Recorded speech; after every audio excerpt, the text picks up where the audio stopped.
Good morning, I'm Gretchen Hall. We're coming to you this Thursday on the 30th day of October, bringing you Morning Matters because your mornings matter. Let's get to the stories that matter today. The Independent Commission for Infrastructure, or ICI, has recommended the filing of plunder and corruption charges against several lawmakers and officials over alleged anomalies in flood control projects. Among those tagged in the Commission's report are Senators Joel Villanueva and Jinggoy Estrada. The Anti-Pogo Act of 2025 has been signed by President Marcos, officially banning all offshore gaming operations. Now, under the new law, all Pogo work permits and visas are canceled, though operators must still settle their unpaid taxes and fees. And in preparation for the Undas Rush, the Metro Pacific Tollways Corporation, or MPTC, has brought back its Biyaheng Arangkada program, providing motorist assistance from October 29 to November 3. Welcome to our program, Morning Matters, where we talk about the issues you need to know for the rest of your day. Now, first in the agenda. The Independent Commission for Infrastructure, or ICI, has recommended the filing of plunder and corruption charges against several lawmakers and officials. The Ombudsman is now set to conduct a preliminary investigation following the Commission's findings. More in this report. Senators Joel Villanueva and Jinggoy Estrada, former Congressmen Zaldico and Mitch Cahayon Uy, former DPWH Undersecretary Roberto Bernardo, and COA Commissioner Mario Lipana are among those tagged by the Independent Commission for Infrastructure, or ICI, in the alleged anomalous flood control projects. These officials are among those recommended to face multiple charges before the Ombudsman. The ICI recommended filing cases of plunder, direct and indirect bribery, and corruption of public officials against the mentioned individuals. Based on the ICI's interim report, they were allegedly involved in a kickback scheme, receiving bribes from flood control projects. According to testimonies from witnesses, former DPWH engineers Henry Alcantara, Bryce Hernandez, and JP Mendoza, the kickback system allegedly starts with certain senators or congressmen acting as proponents of these infrastructure projects. Lawmakers would reportedly tell DPWH engineers that they have available funds for projects, after which Alcantara would instruct Hernandez to prepare a list of proposed projects based on the budget allotments. That list, witnesses said, was then handed to Carlo Rivera, who would forward it to the DPWH regional office or directly to the project proponents. These projects would then be included in the National Expenditure Program and inserted by the lawmakers into the General Appropriations Bill, or BICAM. Engineer Alcantara would then allegedly choose which contractors would implement the projects, and that's when the kickbacks took place. The whole 25% SOP is given to the proponent. This 25% payoff is advanced by the contractors to ensure that the project will be awarded to them. The ICI assured that the investigation will spare no one. Politicians and government officials will be investigated and charged by credible evidence. Senator Joel Villanueva said he will wait for the official referral of the ICI to the Ombudsman. His legal team will study the basis of his inclusion, and once the Ombudsman acts on the referral, they will file their official response. He added that Senate records would show he had been opposed to flood control projects from the very beginning. He said he was in fact one of those who questioned the implementation of projects that had not materialized. Villanueva also stressed that Engineer Alcantara himself testified that he had no knowledge or involvement in the questioned projects. Senator Jinggoy Estrada likewise denied receiving any funds from flood control projects, saying he can prove this in court. He maintained that the accusations against him were based merely on hearsay. Senate President Tito Soto meanwhile said it is better to follow the rule of law and avoid putting the Senate in a compromising position. He emphasized the importance of due process and the system of checks and balances in government to protect the rights of both individuals and institutions. The Ombudsman confirmed that the ICI's referral will undergo preliminary investigation. Many of them are ripe for the picking or ripe for action already, at least for PI. It means that most of the fact-finding has been done already by the ICI, or sometimes the fact-finding was done by the DOJ. Mas mabilis. And we expect to be filing cases soon. The Office of the Ombudsman will file complaints on the flood control scandal on or before November 25. Ombudsman Boy Remulla said SunWest Incorporated, owned by former Congressman Zaldi Co, will be among the first respondents, along with 17 others, including government officials at salary grade 27 and above. Charges of malversation, bribery, and falsification will be filed with the Sandigan Bayan. These pertain particularly to anomalies in the flood control project in Nauhan, Oriental Mindoro, as well as 5 ghost projects in Bulacan. Marami yan kasi, lahat ng contracting companies, we will make the board of directors also liable. I mean, we will hold them liable also for everything that happened. Kaya, mas marami tayong magiging respondents dito. Remulla added that investigations continue on all 421 ghost flood control projects flagged by the DPWH, stressing the office's commitment to building a solid case for conviction. Meanwhile, he is also considering live streaming preliminary probes on 13 complaints filed by the DPWH and Commission on Audit to ensure transparency and accountability. We are in the process of farming them out so that we can validate the information again. We have validation reports from the PNP about the projects being ghost projects. It's just that we have to check again with the bid documents about the location of the said ghost projects so that we will not fail in terms of proving that these are ghost projects. The location is critical to this. The Civil Aviation Authority of the Philippines has confirmed that 3 air assets linked to resigned Ako Bicol Representative Zaldi Co have left the country. CAAP Director General Raul Del Rosario said Co's Gulfstream 350 left on August 16, followed by 1 helicopter on August 20 and another in September 11. The Gulfstream flew to Singapore while the 2 helicopters were taken to Kota Kinabalu, Malaysia. CAAP is still verifying who was on board the aircraft when they left the country. As far as our record is concerned, we are monitoring itong mga movement ng mga aeroplanong ito, pero hindi po kami sure kung meron ng freeze order ang AMLA. Wala pa po kaming natatanggap dito sa CAAP. Former Congressman Mike Defensor claimed that Orly Gutesa is currently under the protection of the Philippine Marines. Here's the report. In an interview with One News's Historicon on Wednesday, October 29, former Quezon City Congressman Mike Defensor said the Philippine Marine Corps has custody of Orly Gutesa, a surprise witness in the flood control scandal. In an explosive testimony back in September at the Senate Blue Ribbon Committee, Gutesa claimed to have served as security consultant to resigned Ako Bicol Party List Representative Zaldi Co. The Marine officer said he delivered suitcases containing cash to the residences of Co and later Representative Martin Romualdez.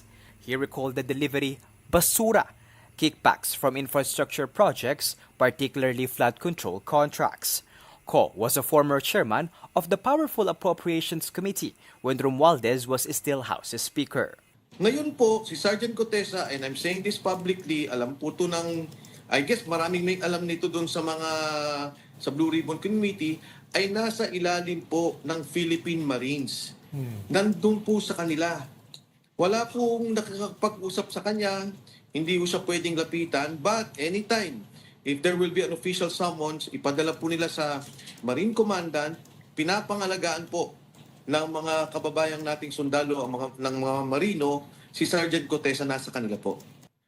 Defensor, who also served in various positions in former President Gloria Macapagal Arroyo's administration, including as Chief of Staff and Secretary of the Environment Department, said Gutesa is not in hiding. He is staying in a Marines compound for safety after the military itself confirmed several days ago that unidentified people have been seen monitoring Gutesa. Defensor also clarified that he did not previously know Gutesa and that the witness was only coerced through him by another Marine officer.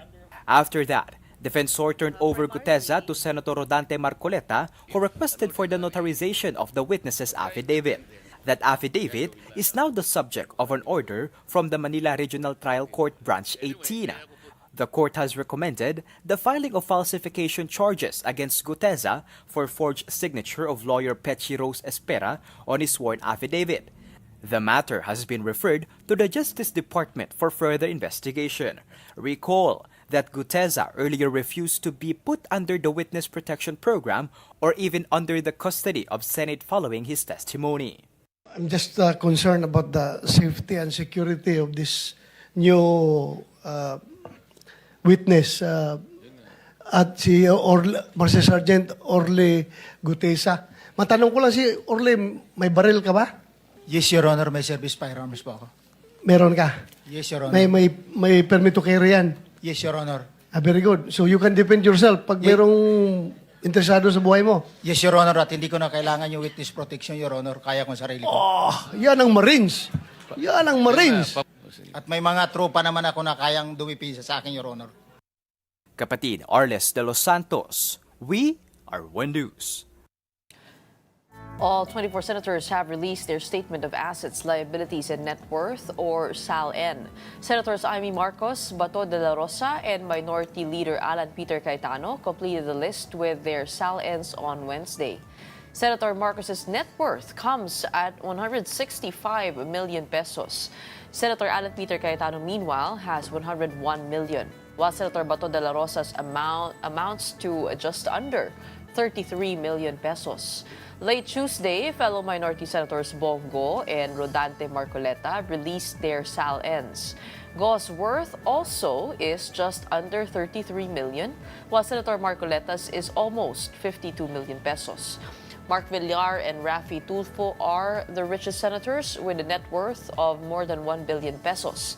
The senators with the lowest net worth are Risa Hontiveros and Chis Escudero, both just under 18 million pesos. And coming right up, all POGO-related work permits and visas are now revoked under the Anti-POGO Act of 2025, which was signed into law by President Bongbong Marcos. Let's discuss this with Senator Sherwin Gatchalian when we return after a quick break. Keep it here.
Good morning, I'm Gretchen On here at Morning Matters. We talk about the most pressing issues and give you the context behind the headlines.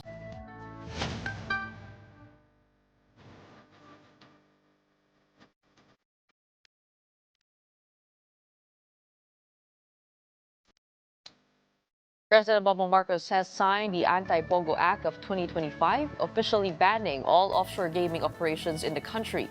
Under Republic Act 12312, all Pogo-related work permits and visas are revoked, while operators remain liable for unpaid taxes and fees. The law also makes Pogo activities unlawful under the Anti-Money Laundering Act and creates an oversight committee to enforce the ban. The Labor Department will assist workers displaced by the shutdown, which Marcos says aims to protect national security and restore public trust. To tell us more about the Anti-Pogo Act and other matters, we have Senator Sherwin Gatchalian joining us here on Morning Matters. Welcome back to the program. Thanks for your time. Good morning, Gretchen. Good morning to our televiewers. Okay, una-una ho, itong Anti-Pogo Act, we do know that there's already a ban in place. So what kind of clarity do we get from this turning into law? And ano po ang difference niyan? Kasi kung titignan po natin, yung Pogo at yung Pigo, ang pagkakaiba lang naman po ng kanilang clientele, nasa ibang bansa yung sa Pogo. Does that mean if they shift to the local market, lusot na sila? That's exactly what we defined in the law, that entities who solicit bettings or solicit bets from the outside, offshore in this case, is deemed illegal already. So bawal na yan. So for example, if these PIGO entities will now entice bets coming from the outside of the country, then they become illegal under this law. At the same time, we expanded the coverage of this law because there was a vagueness in terms of who is covered. Like for example, some of the ecozones are saying that they are not covered by the executive order because they're created by a separate law. So in this law, we impliedly amended those special laws. So even ecozones and freeport zones are now covered by this law. Bawal na sa mga ecozones at freeport zones. At the same time, we expanded also the coverage in terms of who can, those people who are dealing with Pogo. So for example, if you are selling items to Pogos, if you are renting condominiums, renting cars, you are now part of the Pogo supplier or Pogo entity. You can be held liable for dealing with Pogos. So you can't turn a blind eye if for You are one now you own complicit. okay. And what are the fines for that? Well, it ranges from imprisonment up to 12 years and also fines up to millions of pesos. Okay. But ano po yung hindi po ba mas delikado itong if they turn to the local market? Kasi kung if they continue on the same behavior that leads to criminal activity, then pag pinalitan nyo lang po yung market nila, pareho lang din yung masamang epekto niyan. Paano kaya masasala yun? Well, yung Pimpigo is what we are seeing right now, yung mga online gaming or online gambling. That's basically Pigo. Yung mga nakikita natin on YouTube, the ones advertising on different platforms, these are called Pigos because they solicit bets coming from inside or within the country. So But- for now, that is allowed. I say it for now because there are moves to ban even Pigos. There are also moves to heavily regulate Pigos. But definitely Pigos are also activities that we need to make sure that it's not creating social menace to our society. Yes, it creates revenue for government, but the social impact, especially to our children, should be taken seriously. But how do we protect our own citizens from the possible immigration of Pogo to Pigo? PAGCOR is tasked to regulate that, and PAGCOR is tasked to look at the technicality. So for example, these Pigos right now, yung mga online gambling, they solicit bets from the domestic market. If they all of a sudden open their, because lahat to internet no? So all of these are done in the cloud. So for example, if they are caught soliciting bets from the outside, they will be shut down and they can be sued by government because right now POGOs are illegal. The act of soliciting bets from the outside and the act of doing business with this type of entities are now deemed illegal.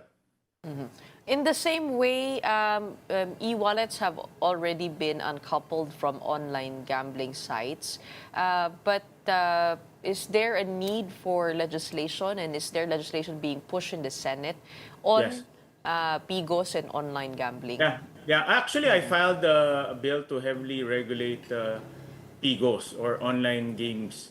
Right now, it's decoupled in a sense that if you go to the GCash websites, you cannot play e-games in the GCash websites. But if you go to the websites of this gambling and these online gambling entities, you can still link your GCash there. In fact, I just talked to someone over the weekend, mga ordinary constituents, and they said you can still use your GCash to bet. And that's what we are trying to ban. We want to Remove ban altogether. completely, yes, completely the link between e-wallets to gambling sites. Meron na po tayong nakuhang datos kaya kung ano po yung naging epekto nun, yung pag-decouple. Has it significantly decreased yung usage? From what I heard from PAGCOR, it has significantly decreased. They said about half, but I don't have the hard data to say it with certainty. These are just conversations with PAGCOR. Okay, let's move on over to another topic.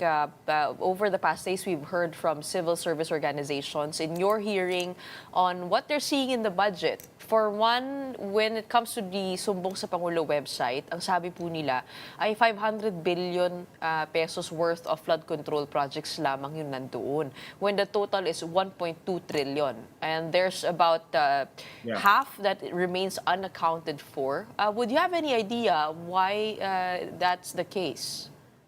Well, the bulk of the flood control items, I'm not saying they're implemented, but the items are in the 2025 budget, a lot of them. And the Sumbong sa Pangulo website did not upload it yet because 2025 is still ongoing. So, yes, because the 2025 items were not uploaded. And at the same time, I believe that the Sumbong sa Pangulo website only covers 2022 to 2024. So beyond that, it's not covered. I believe that the Sumbong sa Pangulo website is being updated as we go along, especially for 2025. Okay, because they mentioned the time frame of 2018 to 2025. So I think No, 2025 is not included yet. In fact, we personally checked the website. So Okay. and for legitimate reasons because it's still ongoing. So 2025 is we're still at the Correct. fourth quarter of 2025. Akin nga pong naalala na sabi nga po ng Pangulo, imbestigahan po nila yung 2022 onwards. Pero one of the things that they brought up is yung possible insertions na nangyari dito po sa Convergence and Special Support Program, Asset Preservation Program, which also registers billions in funding at medyo pumapareho siya dun sa pondo para sa infra themselves, no? Have you looked into these? Yes, we did. We actually looked at these are the amendments by the House of Representatives. It's reflected in the General Appropriations Bill, which is uploaded already in the website of the House. So we're analyzing the items there. What's important is items that are in the budget, or in this case, the 2026 budget, should be very specific as to where, how long, and technical descriptions should be included in the budget so that people will know exactly where and how long is the project. Right now, it's a generic name. And we cannot allow generic names anymore because that's prone to corruption. Babaguhin na ho. Oo. Okay. And at sabi rin po nila na one of the things that causes corruption is pag wala siya sa plano. At maraming wala sa plano. Katulad na lamang po ng farm-to-market roads that you have been bringing up. What are we seeing when it comes to this side of the budget? Tama, it's important that all of these projects are inside the master plan or inside a network plan for the FMR, because if not, then all of these are just created by whim, and there's no interconnection to the other network plans. So one of the things that we will be enforcing strictly in the budget is it should be included in the network plan. It should be shovel ready, meaning it has technical descriptions, it has the length of the road, so that again we will prevent overpricing as well as ghost FMRs. In fact, this morning I saw the Facebook of Secretary Tiu Laurel, and he mentioned a few FMRs that are completely ghost projects. Wala talaga. It was declared complete 2021, pero nung pinuntahan niya, wala naman. And some of the projects are parang hinahabol. They just started a few months ago.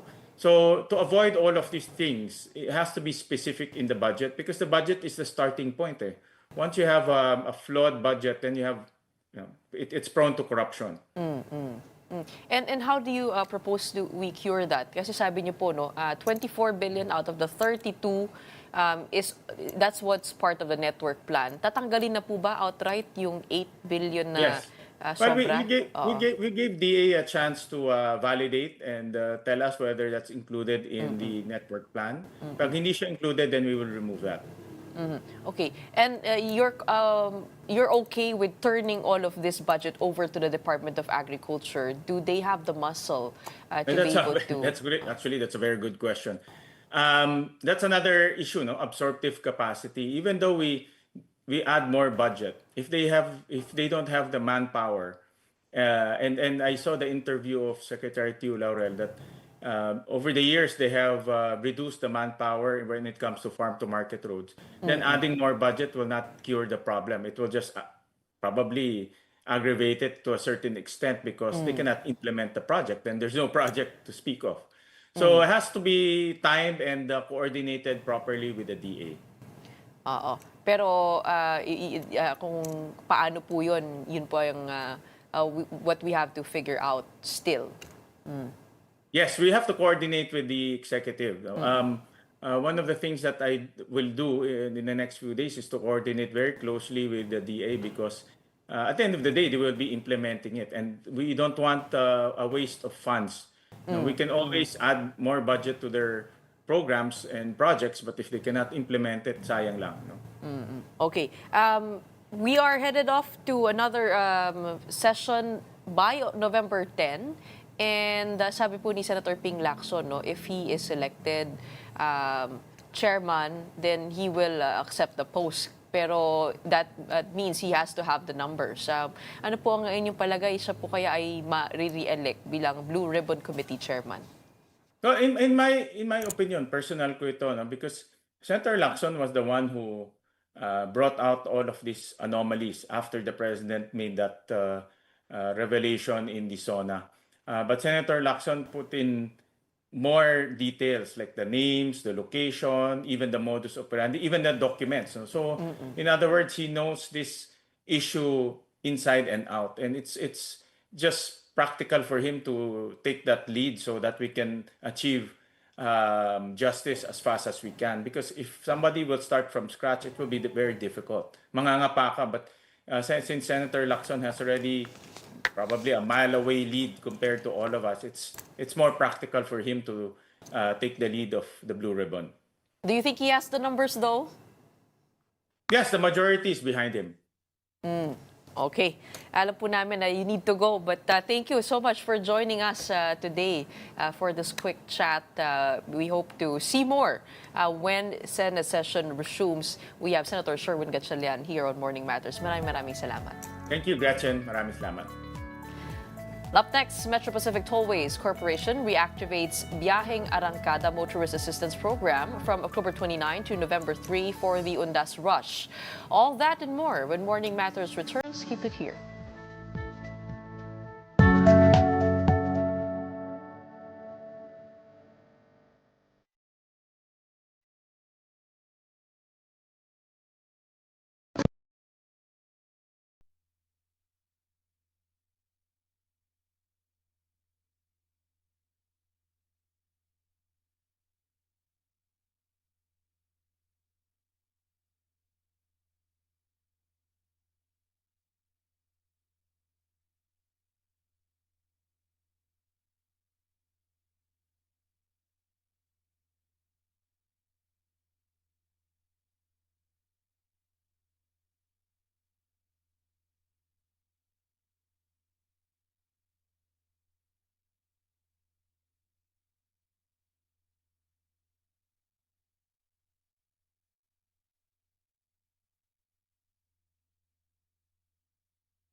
Welcome back. You're still watching Morning Matters here in One News.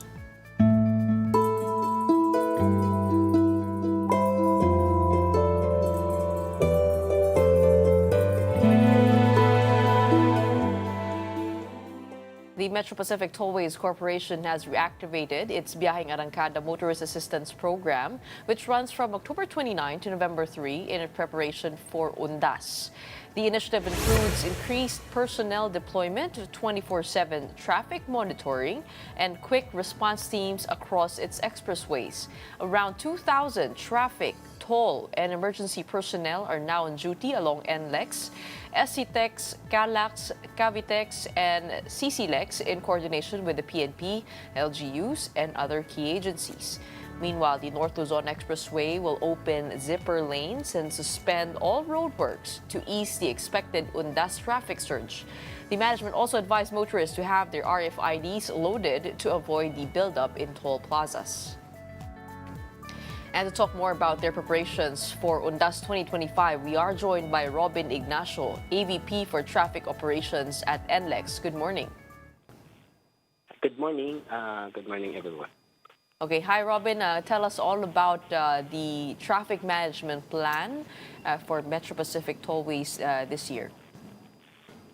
Yes, ma'am. Actually, as mentioned, we already deployed more of our personnel to assist our motorists during their travel, and we started that yesterday and until Monday. And also, all roadworks are already suspended, so we completed everything that we can complete. And starting yesterday, all lanes are already open and available to our motorists, and this will be until Monday also. For the motorists who are encountering vehicle problems, we also increased our deployment of tow trucks. And starting today, around 6 a.m., we are going to implement free towing for Class 1 vehicles to the nearest exit. And that will last until 6 a.m. of Monday also, just to help us clear incidents faster so that they will be interfering with the flow of traffic. Kamusta naman ho yung go ahead. Yes, ma'am. As mentioned also, we are ready to implement counterflows whenever the other direction also allows us. Okay. Kamusta naman ho yung volume ng mga sasakyan ngayon? Thursday, October 30? Yes, as of now po, ma'am, wala pa naman po tayo na monitor na pagdagsa ng mga motorista. Bagamat yesterday, we already monitored from noon time po, no? Dumami na po yung ating mga kababayang panorte, lalo na hanggang past 9 p.m. po. So, it's good also na medyo nauna na po yung mga iba nating kababayang magbakasyon because we are expecting that this afternoon po hanggang evening and also tomorrow early morning po siguro until afternoon. We will be... we are expecting yung influx po ng ating motorists, especially for those going to the provinces. Okay, so it's today and tomorrow. Yun lang po yung mabigat. Pagdating po ng Saturday, medyo maluwag na po yan? Yes. Medyo maluwag na, but maybe there will be also some of our motorists coming back to Metro Manila. But we are expecting na yung volume ulit, yung peak will be Sunday afternoon to evening. And also early Monday morning pa po. Okay. Kadalasan ho, ano ho ba yung mga binabantayan po natin pag ganitong season? Kasi kayo po ay doon nga po sa Biyaheng Arangkada program po ninyo ay magde-deploy ng mas maraming personnel na naka-duty. So what are the usual challenges during this season? Yeah, usually po we have 3 entries po kasi coming from, to and from Metro Manila, no? The biggest of which is itong Balintawak pa rin po. So, dito po sa Mindanao at saka Karuhatan, medyo mas maliliit pong entries coming from Metro Manila. So, mas mabilis pong mag-congest. But even then, kahit yung Balintawak, kung marami po yung ating cash-paying motorists, talagang humahaba po yung pila natin dito sa mga kaso. As much as possible, we are increasing po yung number of lanes for cash transactions for as long as hindi naman po naapektuhan yung ating RFID lanes. Kasi convert lang po yan from RFID lane to cash lane. And also, nagdadagdag din po kami ng mga additional collection points yung ating mga tellers po. Pero pagka ganyang dagsaan for the 3 entries, and then those 3 flows mag-merge po dito sa may Harbor Link Interchange. So, doon po nag-uumpisa yung slow-moving traffic po natin. And that's where we also implement po yung ating counterflow for as long as yung other direction po naman ay maluwag or mas magaan po yung lalo yung traffic. Pag nabanggit niyo po yung sa norte, no? Pero yung sa south naman, ano po yung mga Yes. medyo For the traffic? southbound direction, usually nagkakaroon tayo ng volume coming in from the north through yung first toll plaza natin. That's Tarlac Toll Plaza in Esitex. Pero mabilis din naman yung flow doon because all we need to do there is just bring up the boom. Iaangat na lang po yung mga boom. So pass through na lang po sila. And yung areas na po na nagkakaroon po tayo ng mga congestion is Palagtas area, that's before Bocaue. So usually we are also implementing counterflow so that motorists can reach faster yung ating Bocaue Toll Plaza. And right after Bocaue Toll Plaza, meron din po tayong naka-ready na implement na counterflow from that area up to Balintawak na po. And speaking of RFIDs, alam po natin na nagkaisa na po itong easy trip at auto sweep. So ano po ang changes pagdating doon? Kung wari ako po ay hindi pa nagtatanggal ng isang RFID at I still have both, pareho pa rin po ba yung pag-scan nun? Yung auto sweep ay doon po sa kung saan po siya appropriate, and same with the easy trip? Yes, tama po ma'am. Actually, the old two RFID stickers with respective accounts, pwede pa rin naman pong gamitin yung easy trip for MPTC expressways, NLEX, Esitex, Cavitex, Calax, and also yung sa auto sweep naman po, pwede pa rin pong gamitin kung wala pa po silang time to have to register one of their stickers po for the one RFID available for all expressways in Luzon. Yun po, tuloy-tuloy naman po na may mga nagre-register because they can just visit po yung website ng EasyTrip, and then they will just follow yung step-by-step guide doon. As you mentioned, they need to decide and choose kung alin po yung i-retain nila. And whichever is yung hindi nila i-maintain, I think the remaining balance po doon will be transferred to the one they're going to retain in about 3 days po. I think in about 3 days po. So, mako-consolidate So, wag muna po yung, siguro gagawin ngayon, no? Lalo na, syempre, paalis na po yung ating mga kababayan. It would be better to do that after. Pero kailangan po ba talagang dumalaw sa station ng easy trip or auto sweep to get this done? Hindi po ba pwedeng sa aming mga tahanan na lang? Yes, ma'am. Not necessarily po. Kasi pwedeng mag-register online, as I've mentioned. All you need to do is visit po yung website ng EasyTrip. Nandun na po yung step-by-step guide para makapag-register po sila.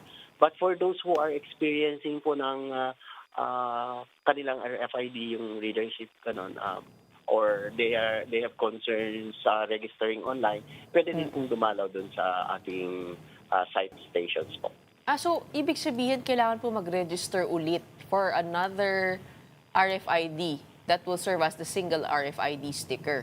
Hindi po, parang paano po ito? Hindi po siya as is? Kumbaga parang pag tinanggal ko yung isa, Yes, magsaserve na yung RFID na iniwan ko? Yes, pwede po, ganun po yung especially kung online ka po mag-register. Doon sa step, I think nire-request yung mga details sa mga vehicles and then you have to choose between the two accounts. And once you choose yung halimbawa EasyTrip, yung sa kabila po ma-deactivate na po. And the load nung deactivated sticker or account will be transferred po doon sa i-retain ko ninyo. Okay, so you have to go through this process. Hindi po siya kasing simple ng tatanggalin nyo lang po yung isang sticker. Yes, you have to register po online para po malaman niyo, no? For proper Once na monitoring. nandun din po sa, I think nandun din po sa step yung once na you are registered, then you can remove the yung hindi mo i-maintain na sticker. You can do it on your own. Yes po. And then another question po, sir. That's after the registration po. Okay, another question, sir. If we don't go through this step, then none of that integration happens. Ibig sabihin ko nga rin, nawalan po ng load sa isa. Pag dumaan po kami dyan, hindi sasaluhin ng isa. Pag hindi po kami nag-register. Tama po kayo, hindi pa po automatic na ganun. Okay. We need to register po para yung sa account details, para po dun sa na rin po ma-align po dun sa system po. Do you still have cash lanes as of now to be able to ease the congestion and para mapabilis po yung mga pila po natin? Meron pa rin po bang matadaanan yung Yes, kumbaga cash lamang? Yes, ma'am. Meron pa rin naman po tayo sa lahat ng toll plazas. But yun nga po, instead na ma-ease yung congestion po natin, actually yung cash lanes po yung nagkakaroon ng mahabang pila eh. That's why we still recommend na sana po yung wala pa pong sticker ay magpakabit na po. Especially that now available na po yung one sticker for all expressways in Luzon. I do remember the other day I was going through a tollway tapos nakalimutan ko loadan. Tapos hindi na po umangat yung yung barrier. Pero mismong doon ako sa station na nakapagbayad. So, posible rin yun, no? Kung sakasakali lang, we can't keep track of our balances that responsibly, Yes. no? Oo. And I think that's what is good with the Easy Trip po, because we have this mobile app, yung MPT Drive Hub, where you can register your account, your RFID account, and then you can monitor your balance, as well as you can reload using that app and your online accounts. At mabilis naman po yung mga there are online reloading na mabibilis po. No, I do remember there was we were having difficulty with registering yung card po at tignan yung balance dahil nakalink po siya sa isang account lamang. Wala pong ganong pagdating sa Easy Trip. Pagkakaalam ko po, kung fleet po yung I think that's another one po. Pero pagka ganyang individual or personal hindi po ganun, ma'am. Wala po nakalink. Okay. Sige po, ibenta niyo pa po yung yung Easy Trip para dyan po kami magstay. Okay, maraming naman po kasi we have that mobile app where it can help you also monitor and reload your account. What's the name of the app again? MPT Drive Hub, that's Metro Pacific Tollways kasi MPT Drive Hub, that's a mobile app. MPT Drive Hub. Download that to ease your worries about anything RFID. In the meantime, ano pa po ang huling paalala po natin sa mga motorists this coming Undas season? Yes, yung lagi nating reminder for our motorists that they should prepare, and sa pag-prepare po, they should ensure that their vehicles are in a good condition, a running condition, and that also the driver po sana merong sapat na pahinga, nasa tamang condition din. And sumunod lang po sa traffic rules and regulations habang nandito na po sa loob ng expressway. And kung magkaroon talaga ng problema at hindi po sila na kita kaagad ng aming mga personnel or doon sa camera, they can call 135,000 para mapadala po sila kaagad ng assistance. Okay, maraming salamat po sa inyong paalala at good luck po sa ating lahat. As we head on to the Undas Rush, we have Robin Ignacio, AVP for Traffic Operations at NLEX.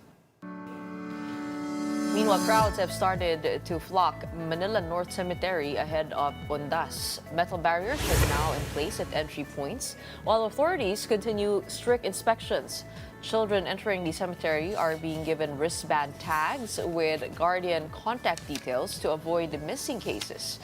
Free e-trike rides are also available inside. Meanwhile, at the Hagonoy Memorial Cemetery in Bulacan, graves remain submerged in waist-deep floodwater, forcing some residents like Lucy Robles de la Rosa to light candles for their departed loved ones at home instead. In Bogos City, Cebu, cleanup and repairs continue at Corazon Cemetery, where several tombs were damaged by the recent quake. Some families unable to afford bone chamber fees have built makeshift shelters to house the remains of their relatives.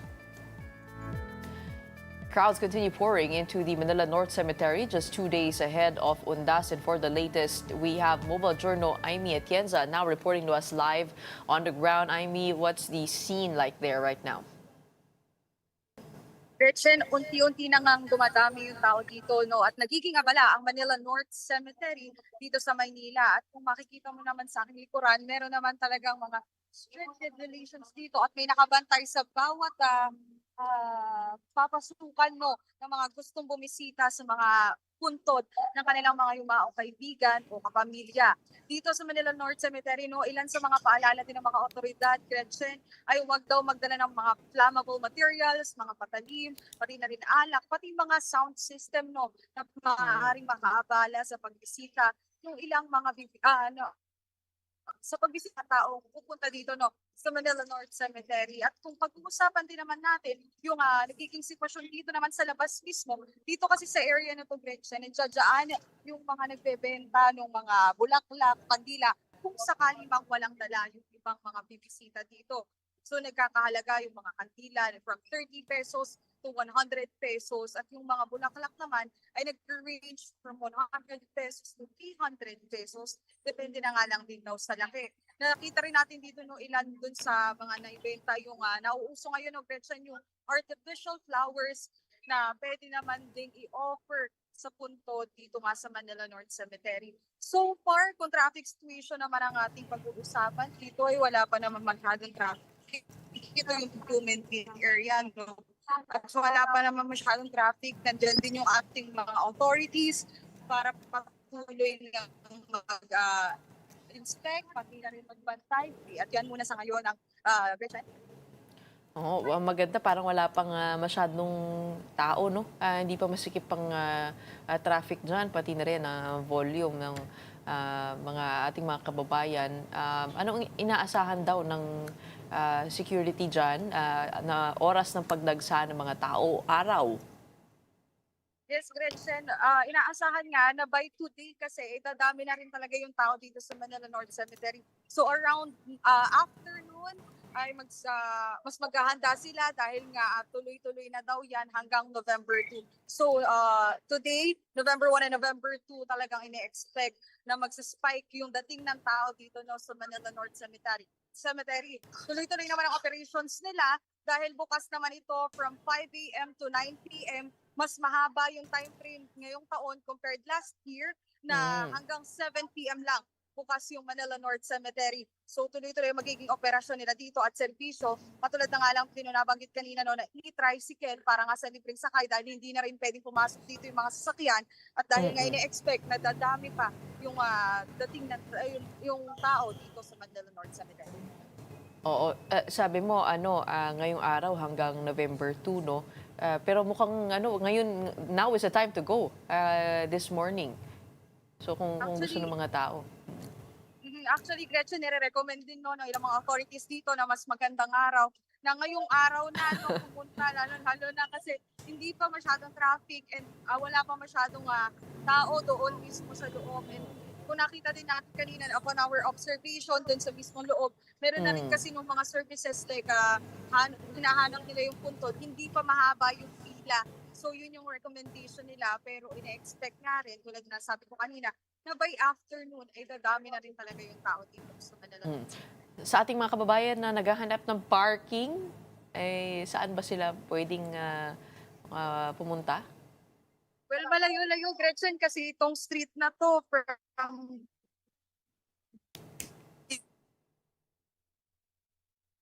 dito sa may Lumen Street hanggang di maaaring paradahan ng mga sasakyan.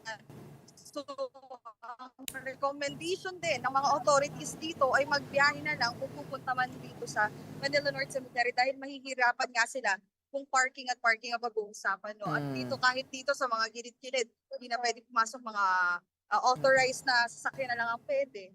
So, ayun, ang recommendation talaga ng authorities dito, kung maaari ay magbiyahe o kaya mag-rent ng sasakyan na parang service lang. O pwedeng ride-hailing app, no? Para mas mapadali para sa ating pupunta dyan. No? Pagdating naman po sa mga, sa mga bawal dalhin, ano yung listahan na yon?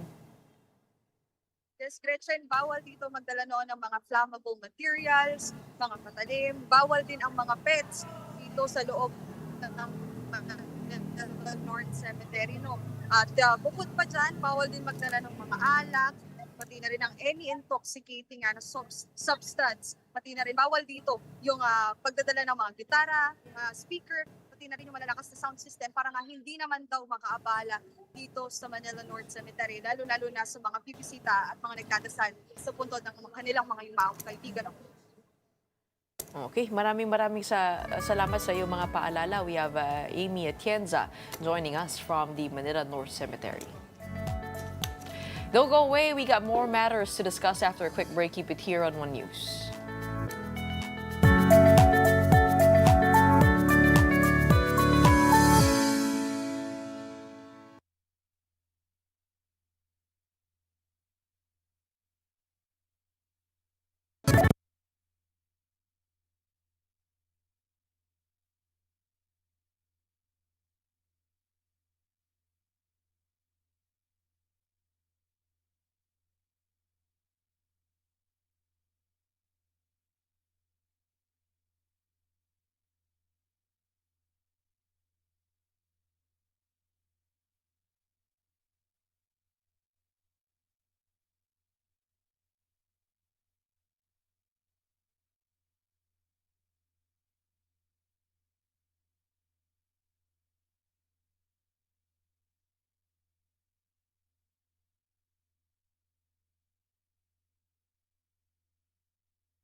Welcome back. You're still watching Morning Matters here in One News. The Supreme Court has upheld a separate trial for Senator Jinggoy Estrada on 11 counts of graft and corruption. This despite his earlier acquittal for plunder in connection with the multi-billion peso PDAF scam. The court rejected Estrada's claim that the graft charges should be dismissed, saying they are not absorbed by the plunder case since the two crimes punish different wrongs. The Sandigan Bayan earlier ruled that there is enough evidence to proceed with Estrada's graft trial. The Samahang Basketball ng Pilipinas has elected a new 17-member board of trustees. The new board includes representatives from various sectors, with 10 first-time trustees signaling a balance of experience and new leadership. Manuel V. Panghilinan was elected chairman, Ricky Vargas as president, and Shay Cabal Revilla as vice chairman. This comes following the ratification of SBP's updated bylaws and approval by the Securities and Exchange Commission. Meanwhile, Filipino boxers emerged victorious at the Thrilla in Manila 2 held last night at the Big Dome. Eman Bacosa, son of boxing legend Manny Pacquiao, dominated Nico Salado in 6 rounds to secure a unanimous decision win. Ronerick Balesteros scored a technical knockout over Speedy Boy Acope to clinch the youth lightweight championship. Former 2-division world champion Marlon Tapales also stopped Venezuela's Fernando Toro in the 6th round, while Arvin Magramo edged Berlan Robles via split decision. In other bouts, Olympic bronze medalist Yumir Marshall became the new WBC International Middleweight Champion after surviving 2 knockdowns to defeat Venezuelan Eddie Colmenares via majority decision. Melvin Jerusalem, meanwhile, successfully defended his WBC World Minimum Weight title with a unanimous decision over South African Siyakolwa Kuse. The highly anticipated clash between Muhammad Ali's grandson, Nico Ali, and Thai fighter Kitisa Clinton ended in a draw. President Bongbong Marcos and First Lady Liza Araneta Marcos were among those in attendance at the event. And that wraps up today's episode of Morning Matters. We hope we've given you the right start to your morning. Let's go ahead and make the day matter. My name is Gretchen Ho. Kapatid, we are One News, all sides, all the time.